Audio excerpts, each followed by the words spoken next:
प्राचीन काल की बात है। एक बहुत प्रतापी राजा हुआ करते थे जिनका नाम था वातश्रवा। वे बहुत ही धार्मिक प्रवृत्ति के थे। एक बार राजा वातश्रवा ने एक बड़े यज्ञ का आयोजन किया था। विद्वानों, ऋषि मुनियों और ब्राह्मणों को उन्होंने यज्ञ में आमंत्रित किया।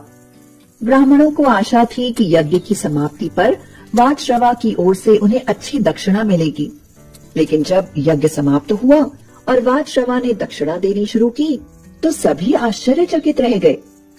दक्षिणा में वह उन गायों को दे रहा था जो कि बूढ़ी हो चुकी थी और दूध भी न देती थी। यज्ञ के प्रारंभ होने से पूर्व वातश्रवा ने घोषणा की थी वह यज्ञ में अपनी समस्त संपत्ति दान कर देगा। इसी कारण यज्ञ में कुछ ज्यादा ही लोग उपस्थित हुए थे। पर जब उन्होंने दान का स्तर देखा तो मन ही मन नाराज होकर रह गए।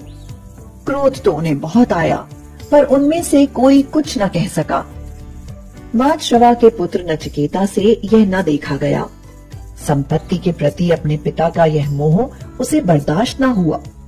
वह अपने पिता के पास जाकर बोला, पिताजी, ये आप क्या कर रहे हैं? वातश्रवा ने कहा, देखते नहीं हो, मैं ब्राह्मणों को दान दे रहा हूँ। नचिकेता ने विनम्रता पूर्वक कहा, लेकिन ये गायें तो बूढ़ी हैं, जबकि आपको अच्छी गाय दान में देनी चाहिए। वातश्रवा ने झल्लाकर प्रश्न किया, क्या तुम मुझसे ज्यादा जानते हो कि कौन सी चीज दान में देनी चाहिए और कौन सी नहीं? नचिकेता ने कहा, हाँ पिताजी, दान में वो वस्तु दी जानी चाहिए जो व्यक्ति को सबसे ज्यादा प्रिय हो, और सबसे प्रिय तो आपको मैं हूँ। आप मुझे किसको दान में देंगे?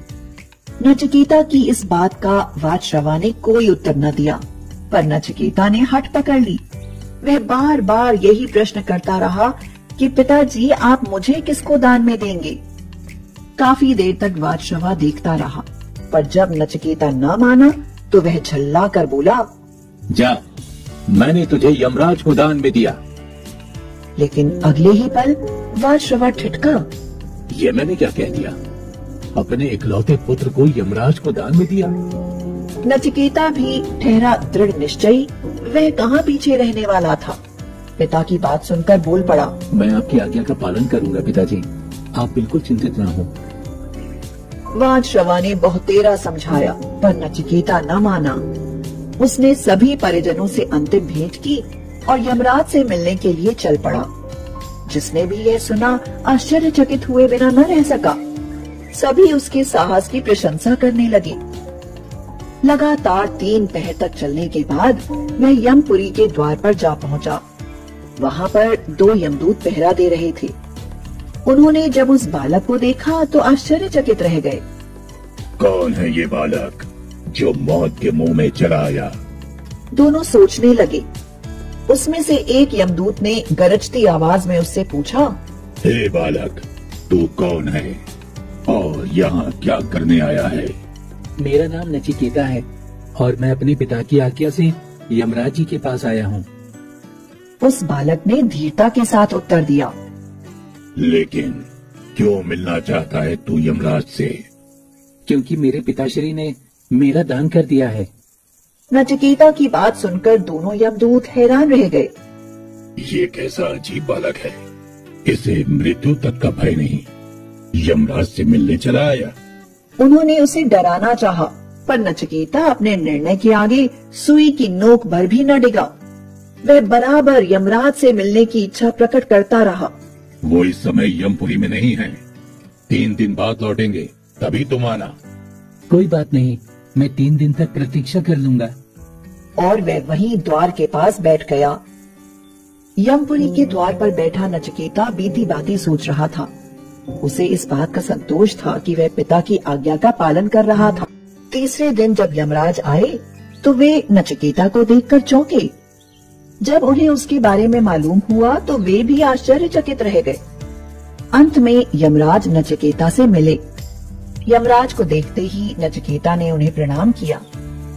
उस समय उसके चेहरे पर अपूर्व तेज था। उसे देखकर यमराज बोले, वत्स, मैं तुम्हारी पितृभक्ति और दृढ़ निश्चय से बहुत प्रसन्न हुआ। तुम मुझसे कोई भी 3 वरदान मांग सकते हो। यह सुनकर नचिकेता की प्रसन्नता की सीमा न रही। वह बोला, पहला वरदान तो आप ये दें कि मेरे पिता का क्रोध शांत हो जाए और वो मुझे पहले की तरह प्यार करें। तो यमराज ने कहा, ऐसा ही होगा। दूसरा वरदान मांगो। अचानक उसे ध्यान आया कि मेरे पिता ने यज्ञ स्वर्ग की प्राप्ति के लिए किया था, क्यों ना मैं ही उसे मांगू। यह सोचकर वह बोला, मुझे स्वर्ग की प्राप्ति किस प्रकार हो सकती है? यमराज चक्कर में पड़ गए, पर वचन दे चुके थे, इसलिए उन्होंने वह भी बता दिया और तीसरा व अंतिम वरदान मांगने के लिए कहा। नचिकेता कुछ समय तक सोच में डूबा रहा, फिर बोला, आत्मा का रहस्य क्या है, कृपया समझाएं। नचिकेता के मुख से इस प्रश्न की आशा यमराज को बिल्कुल न थी। उन्होंने उसे और कोई वरदान मांगने को कहा और बोले, ये विषय इतना गूढ़ है कि हर कोई इसे नहीं समझ सकता।